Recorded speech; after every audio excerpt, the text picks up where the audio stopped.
بسم اللہ الرحمن الرحیم۔ سورۃ فاتحہ میں اللہ کا تعارف ہے۔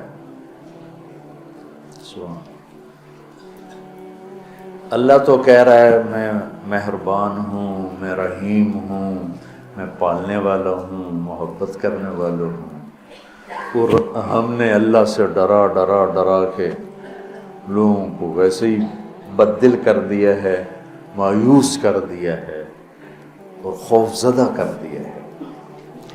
سورۃ فاتحہ کے بارے میں حضرت علی رضی اللہ تعالیٰ عنہ کا ارشاد عالی ہے، اگر میں سورہ فاتحہ کی تفسیر لکھاؤں تو 70 اونٹوں پہ لادی جائے گی۔ 70 اونٹوں پہ یعنی ہر آیت کے لیے 10 اونٹ۔ 70 سے مراد 70 نہیں ہوتا، بے شمار، عربی میں بے شمار اونٹ۔ اور بطور ثبوت ایک واقعہ کہ ایک دفعہ تشریف فرما ہوئے اور فرمانے لگے آؤ میں تمہیں بسم اللہ کی تشریح کرو، بسم اللہ الرحمن الرحیم۔ اور عربی وہ زبان ہے جس کے حروف کے بھی مطالب اور معنی ہوتے، واو کے مطلب ہیں، با کے مطلب ہیں، تا کا۔ تو بسم اللہ کی با پہ عشاء کی نماز کے بعد درس شروع کیا، فجر کی اذان ہو گئی، با کا کبھی سفر طے نہیں ہوا تھا۔ تو میں کیا کروں گا، جب میں کیا کر سکتا ہوں، ادنا سا طالب العلم۔ لیکن اس میں ایک چیز تو میرے اللہ کا تعارف ہے۔ اللہ ہمیں مہربان کر کے رب، اللہ یہ بھی تو کہہ سکتا تھا الحمدللہ جبار السماوات والارض، الحمدللہ قہار السماوات والارض۔ سب تعریفیں اللہ کی جو سارے جہان پر جبار ہے، قہار ہے، غالب ہے، بادشاہ ہے، رب۔ اسماء حسنہ جو آئے ہوئے ہیں نا 99، 33 نام اس رب کے، اس لیے رب کا نام اسماء حسنہ میں نہیں ہے، رب آپ دیکھیں نہیں، لیکن المنتقم کو چھوڑ کر باقی ہر میرے رب کی صفت میں رب کا مطلب پایا جا رہا، اس لیے اس کو اللہ نے اس میں، میرے نبی نے اس میں ذکر ہی نہیں کیا ہے کہ اتنا ہیوی ویٹ لفظ ہے جس کو اللہ تعالیٰ نے اپنے تعارف کے لیے پسند کیا کہ مجھ سے ڈرو نہیں، میں تو تم سے پیار کرتا ہوں۔ وہ پیار جو ماں اپنے بچے سے کرتی ہے وہ تو بہت تھوڑا ہے، میرے پیار کی کوئی انتہا ہی کوئی نہیں ہے۔ ماں کا پیار تو مختصر سا ہوتا ہے، اور میرا تم سے پیار لامحدود ہے۔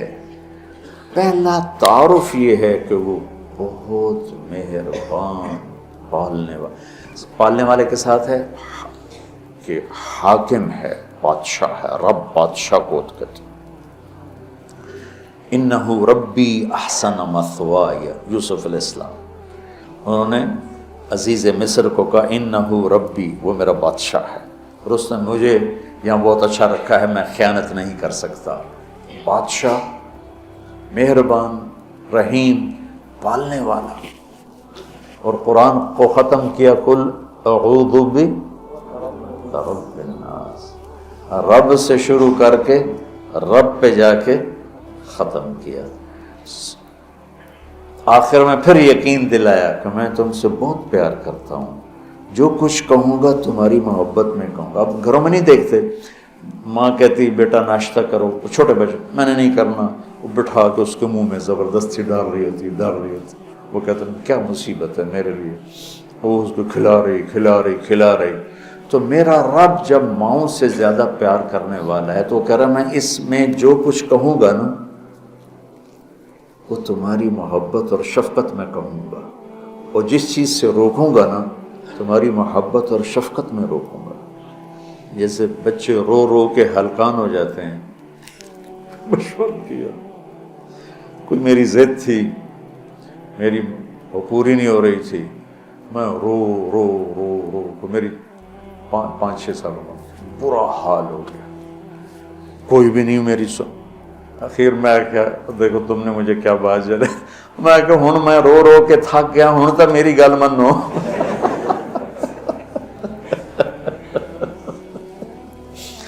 نہیں مانی گئی، کیوں؟ میرے لیے ٹھیک نہیں اور مجھے پتا نہیں۔ تو اس مقدس کتاب میں جب اللہ کہتا ہے یہ نہیں کرنا تو اس میں ہلاکت ہے، یہ کرنا ہے تو اس میں ہمارا نفع ہے۔ تو تعارف میں اللہ نے اپنے ربوبیت، اپنے رحم کو، اپنی مہربانی کو اس خوبصورت انداز میں ذکر کیا کہ دل کھنچتا ہے، اور اتنے حسین انداز میں پیش کیا اپنا تعارف۔ جیسے یہ کئی ساتھی کہتے ہیں جب آپ ہمیں کوئی واقعہ سناتے ہیں تو ہمیں لگتا ہے جیسے وہ ہمارے سامنے ہو رہا ہے۔ وہ میں نے ایک دفعہ یہاں چنگیز خان کی تاریخ بتائی تو مولانا عدنان صاحب کے آئے ہوئے تھے چچا زاد، تو وہ بڑے جولی سے ہیں۔ وہ بعد میں کہنے لگے جب مولانا صاحب چنگیز خان کو بیان کر رہے تھے تو میں ڈر گیا، مجھے لگا جی میں پیچھوں بیٹھا چنگیز خان۔ تو میرا رب بھی جب کوئی بیان کرتا ہے تو لگتا ہے سامنے آ گیا، سامنے آ گیا۔ تو اللہ نے اپنا اس خوبصورت انداز میں تعارف کرایا کہ لگا جیسے اللہ سامنے آ گیا ہے تو وہ کہتا ہے میں تیری ہی بندگی کرتا، جیسے وہ سامنے آ گیا۔ ایا کا ایا ہو نہیں، ہم اس کی بندگی کرتے ہیں جس کی یہ تعریف ہے، ایا کا۔ تو نے اس طرح مجھے اپنا آپ پہچان کروایا ہے کہ مجھے لگتا ہے تو میرے سامنے ہے۔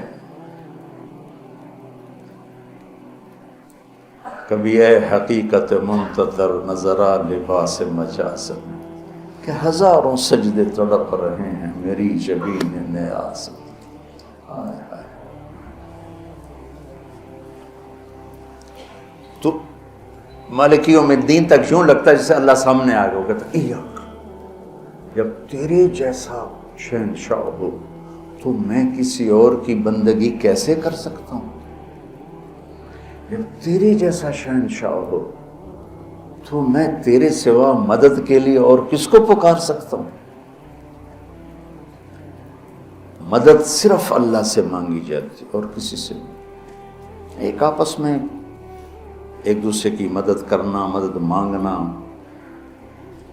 لیکن ایک ہی ذات ہے جس کے سامنے جھولی پھیلائی جاتی ہے، وہ اللہ ہے۔ ایک ہی ذات ہے جس کو پکارا جاتا ہے، اللہ ہے۔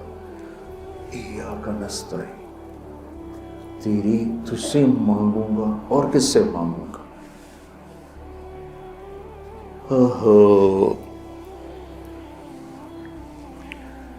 اور اللہ نے سب سے کہا ہے سب کی سنوں گا۔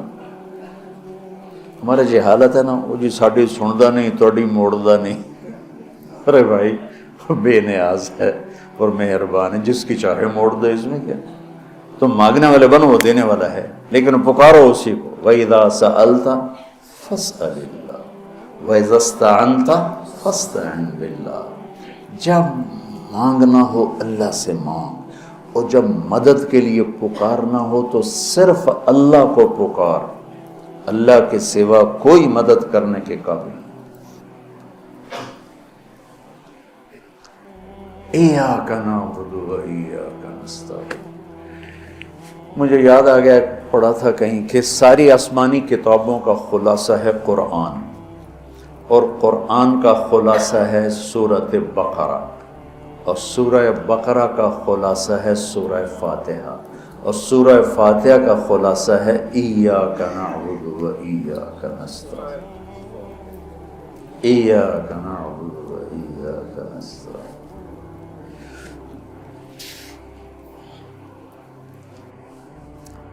آگے ایک عجب دعا ہے، اہدنا الصراط المستقیم، یا اللہ میں سیدھا راستہ دکھا۔ جتنے انسان کے علاوہ مخلوق ہے وہ ماں کے پیٹ سے صحیح زندگی گزارنا سیکھ کے آتے، اللہ کی طرف سے ان کے اندر یہ چیز ڈلی ہوتی، ان کو پیدا ہوتے ہی پتہ ہوتا ہے یہ کھانا ہے یہ نہیں کھانا، ادھر چلنا ہے ادھر نہیں چلنا، یہ دشمن ہے یہ دوست ہے۔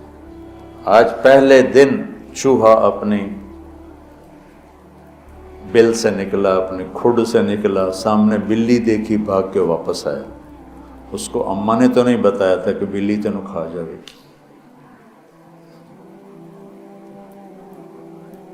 میں ایک عام مثال دیتا ہوں اپنے بیان میں کہ بکری کو گوشت کھلاؤ مر جائے گی نہیں کھائے گی، شیر کو گھاس کھلاؤ مر جائے گا نہیں کھائے گا، کہ وہ اپنی زندگی گزارنے کا طریقہ ماں کے پیٹ سے لے کر آتے ہیں۔ انڈے سے نکلتے ہی چونٹی سیدھی چلتی ہے، راستہ بناتی ہے، سیدھا راستہ چلتی ہیں، پوری لائن چلتی ہے، 1 سینٹی میٹر سے آگے دیکھ نہیں سکتی، کہاں سے ہوگی؟ اللہ کا نظام، اللہ کا علم کہ ہر مخلوق پیدائشی طور پر جانتی ہے یہ کھانا یہ نہیں کھانا، اور انسان جانتا نہیں ہے، نہ دنیا میں صحیح چلنا جانتا ہے نہ آخرت کو تو ویسے نہیں پہچانتا۔ تو اللہ نے یہ دعا فرض قرار دے دی، ہر رکعت میں یہ دعا فرض قرار دے دی، مانگو کیا؟ اللہ میں سیدھا راستہ دے گا۔ سیدھے راستے سے ہم عام طور پر سمجھتے ہیں کہ آخرت کا سیدھا راستہ ہو، ہر پل میں مجھے صحیح کیا کرنا ہے وہ دکھا۔ الصراط، اس میں دنیا کا بھی ہے اور آخرت کا بھی۔ صبح اٹھا، فجر کی نماز پڑھی، یا اللہ صبح ہو گئی ہے، کام پہ جانا ہے، یا اللہ مجھے سیدھا راستہ دکھا، میں تیری اپنی دنیا میں کیسے سیدھا چلوں کہ تو راضی ہو جائے، اپنے دین میں کیسے سیدھا چلوں کہ تو راضی ہو جائے۔ چلتے چلتے چلتے کچھ ہیرا پھیری ہو گئی، کچھ غلط ہو گیا، کچھ ٹھیک ہو گیا، ظہر کا وقت آ گیا، اللہ کہتا آ جا آ جا، اب پھر مانگ اہدنا الصراط المستقیم، اللہ کچھ گڑبڑ ہو گئی، مجھے پھر بتا کہ میں نے دنیا میں کیسے سیدھے چلنا ہے اور میں نے آخرت کے لیے کیسے سیدھی زندگی گزارنی ہے، مجھ سے نہیں گزاری جا رہی، میری مدد کر۔ اللہ نے پھر تازہ دم کیا، چل جا، پھر ہیرا پھیری ہوئی، اونچ نیچ ہوئی، نہ کہا جا عصر میں آ جا، عصر میں آ گیا، مانگ، کیا مانگوں کا؟ مانگ کہ میں تمہیں سیدھا راستہ دکھاؤں، چونکہ تمہارے اندر یہ جانوروں کی طرح چپ ہے نہیں، انہوں نے وہی کرنا ہے جو ان کو ان کے اندر ڈال دیا ہے، یہ درختوں میں چپ ڈال دی۔ کبھی آم پہ انگور دیکھے، انگور پہ کریلا دیکھا تو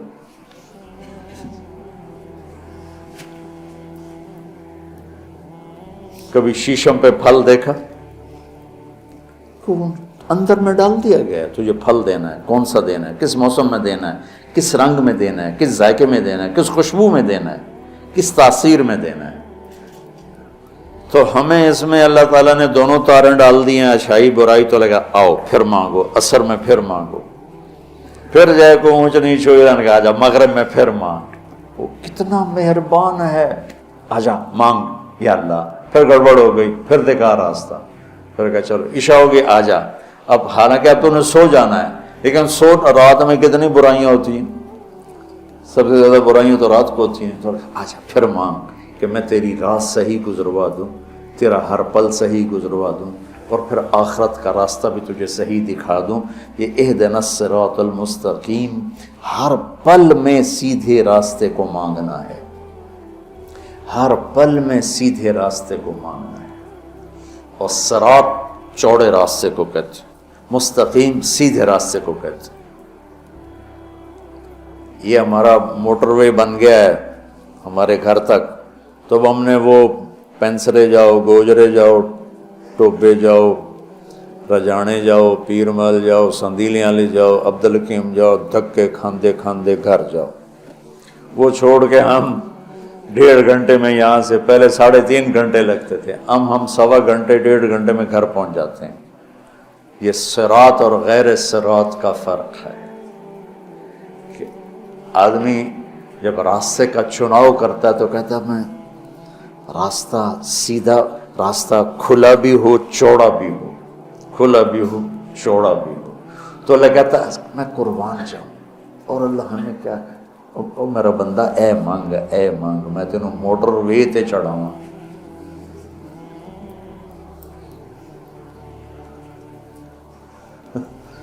میں تجھے موٹر وے پہ چڑھانا چاہتا ہوں، تو بولے دی جھگی دی گلیاں پھردا کرنا، نام ہے نا بولے دی جھگی، تو اس کی سڑکیں بھی ایسے ہی ہوں گی۔ اور صراط تلوار کو بھی کہتے ہیں، تلوار کا جو ایک ہوتا ہے نا، ایک طرف اس کو بھی صراط کہتے ہیں، کہ وہ صاف شفاف ہوتا ہے، کوئی کھڈا بڈا نہیں ہوتا. تو اللہ تعالیٰ ہم سے کہہ رہا ہے ایسا راستہ مانگ جو صاف شفاف اور جیسے صراط تلوار جیسے چیز کو کاٹتی ہے تیزی کے ساتھ، ایسے ہی اللہ تعالیٰ کہہ رہا ہے کہ وہ راستہ مانگ جو میں تیزی کے ساتھ تو اپنے گھر پہنچ جائے، جیسے ہم تیزی کے ساتھ اب گھر پہنچ جاتے ہیں. اور مستقیم، ٹیڑھا میڑا نہ ہو، سیدھا ہو، سرسبز ہو، سرسبز ہو، دیکھنے کو میں اچھا لگے. تو انعمت علیہم صراط الذین انعمت علیہم. ناعمہ اس بوٹی کو کہتے ہیں جس پر کبھی خزاں نہ آئے، وہ پودا جس پر ہمیشہ ہریالی رہے وہ ناعمہ ہے. وجوہ یومئذ، کبھی ان پہ کوئی خزاں نہیں آئی. تو اللہ کہہ رہا ہے صرف روڈ نہ مانگ، سرسبز بھی مانگ. کہیں چائے پیو، کتے کافی پیو، کتے بہ کے گپا مارو. وہ کوئٹے والا راستہ نہ مانگ، کالے پہاڑ سارے راہ ویک ویک کے بندہ برباد ہو جائے. کہ ایسا راستہ مانگ جس میں سبزہ ہو، ہریالی ہو، باغ باغیچے ہوں، گل و گلزار ہو، اور تجھے پتہ بھی نہ چلے، اور تیرا راستہ طے ہوتے ہوتے ہوتے تو مجھ تک آ جائے. پھر ساتھ دوسری دعا بھی منگوائی کہ ایسا راستہ جہاں پیٹرول نہ ملے، ایسا راستہ جہاں کھڈے ہوں، ایسا راستہ جہاں ڈاکو پڑ جائیں، ایسا راستہ جہاں لائٹیں بند ہو جائیں، ایسا راستہ جہاں کھائیاں ہوں. کوئی جائے گا ادھر؟ ایک دفعہ ہم جا رہے تھے رحیم یار خان جا رہے تھے، اور جا رہے تھے ادھر راجن پور سے آگے خواجہ غلام فرید رحمۃ اللہ علیہ کا جو ہے شہر، کیا مٹھن کوٹ مٹھن. تو وہ ہم نکلے گپوں میں، ہماری ذمہ دار جماعت، ہمیں یاد ہی نہ رہا بھائی ذرا وہ بھی دیکھ لیں کہ تیل بھی ہے کہ نہیں. تو وہ راستہ سنسان، ایک دم گاڑی نے جھٹکے کھانے شروع کیے. تو میں کہ کیوں ہے؟ تیل مک گیا. مر گیا تھا وہی تو تیل، پیٹرول پمپ بھی کوئی نہیں، کی بڑھنا ہے. کوٹ میں ٹن تائیں دھکا لا بھی ہے، لیکن شہنشاہ کی مدد ساتھ ہوتی ہے اللہ کے راستے میں. ہماری گاڑی اپنے دھکے میں چلتے چلتے دیکھا تو آگے پیٹرول پمپ، اس پہ چڑھ گئی تو ہم نے اللہ کا شکر ادا کیا. تو ایسے راستوں پہ کون جانا مانگتا ہے؟ تو غیر المغضوب علیہم ولا الضالین، یا اللہ وہ راستہ نہ ہو جس پہ نہ پیٹرول ملے، نہ روٹی ملے، نہ پانی ملے، نہ چائے ملے، نہ نسوار ملے. تو